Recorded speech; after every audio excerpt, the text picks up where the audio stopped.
కర్నూలు జిల్లాలో ఇప్పుడు ప్రస్తుతం జిల్లా అంటే నాకు తెలియదు, జిల్లాలు బాగా మారిపోయినాయి కదా. అప్పుడు ఆ కందిమల్లాయపల్లి ఆ ప్రాంతం దగ్గర ఎర్రేరు వాగని ఉంటుంది. దాని కింద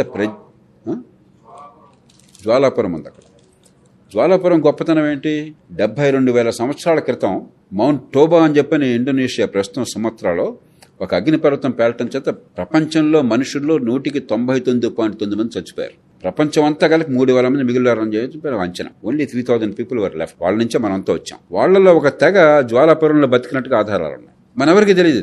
నిజంగా ఇమాజినేషన్ ఉంటే యూ కెన్ మేక్ జ్వాలాపురం ఇంటే ఫ్యాంటాస్టిక్ సెంటర్. టూరిజం, దాని చుట్టూ ఆంథ్రోపాలజికల్ మ్యూజియం మిగతా పెట్టి చాలా చేయొచ్చు. కాబట్టి మనకి ఆ ఇమాజినేషన్ కావాలి, నాలెడ్జ్ కావాలి, ఈ ప్యాషన్ కావాలి. అది చేస్తే మీరు చాలా దేశాల్లో టూరిజం అంటారు, ఇక్కడ ఏముండదు.